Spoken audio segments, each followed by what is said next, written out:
Kaveh is an on-field Claymore Dendro damage dealer / applicator that heavily relies on his elemental burst to do his job.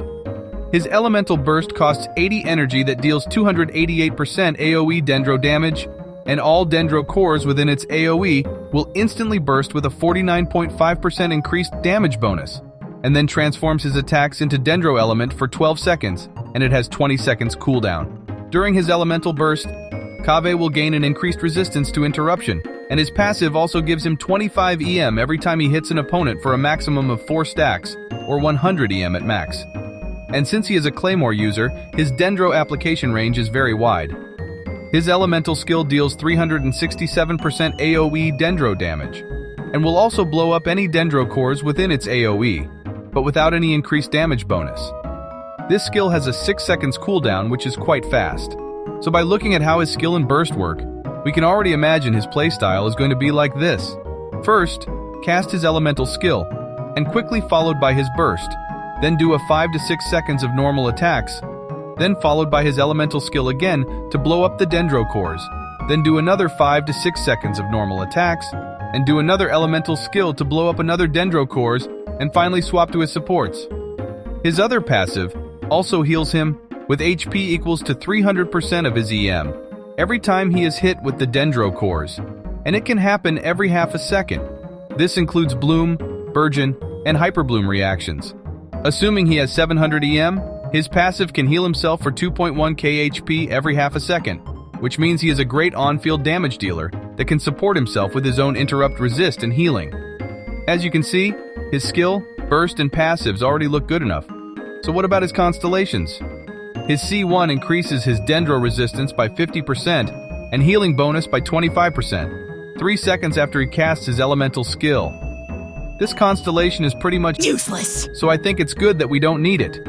His C2 increases his normal attack speed by 15% during his elemental burst. This Constellation also makes little to no difference, so it's good that we don't need it. His C4 increases the Dendro core's bloom damage that are triggered by him by 60%. This Constellation is also a kind of weak, because not all Dendro cores are going to be triggered by him, and even so, the damage boost is only 60%, so don't expect this to do much, but again, it is good. His C6 deals extra 61.8% AoE Dendro damage every 3 seconds during his attacks within his elemental burst. It's a pretty low multiplier for a damage that only occurs every 3 seconds.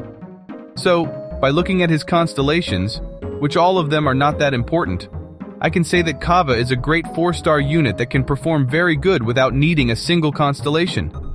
The best team for Kaveh should include 3 off-field DPS that consist of 1 Hydro, no healer, and no other main DPS. This is because Kaveh is a main DPS that can heal himself whenever he is hit with Dendro core reactions, so a Hydro is mandatory to create those Dendro seeds. Some examples would be Kaveh, Nahida, Nilou, and Xingqiu or Yelan for a Super Bloom team, or Kaveh, Nahida, Fischl or Yaimiko, and Xingqiu or Yelan for a Hyper Bloom team, or Kaveh, Nahida, Toma, and Xingqiu or Yelan for a Burgeon team, and many other variations. Bringing any healer would mean a DPS loss for his team, since he doesn't need to be healed by any other. Now let me show you his damage numbers and DPS using his signature weapon, Mailed Flower, the free event weapon that we just got from the Windbloom event. On the left is Kaveh using the usual crit attack build, and on the right is Kaveh using a full EM build. Both calculations are not using any artifact set yet, but as you can see, they're both about equal, assuming Kaveh can trigger 6 bloom reactions throughout his 12 seconds burst duration. The advantage of using full EM build, however, that he can heal himself much more, at 3.2k HP per tick. So, I think a full EM Kaveh is the best way to go, with an ER Sands if needed. Now let me show you his artifact set comparison, using the full EM with ER Sands and his signature weapon, the Mailed Flower. As you can see, Kaveh is best equipped with either Deepwood Memories artifact set, or the Flower of Paradise Lost artifact set.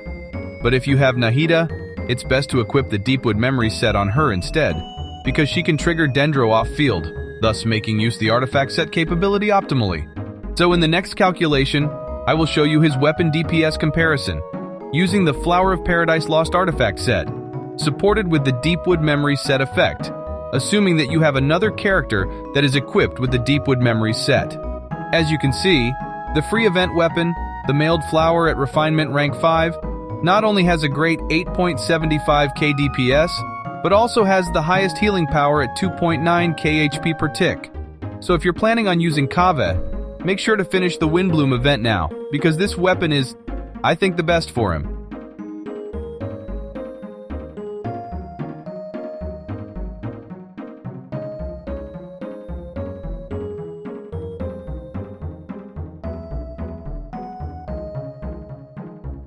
Now let's check out Kaveh's Constellation DPS Comparison. As you can see, Kaveh at C6 only deals roughly 12% more damage than at C0, which means you don't have to pull a lot on his banner. Well, I think that's all, guys. Please like, subscribe, and share this video if it's helpful to you. And let me know what you think about Kaveh in the comments.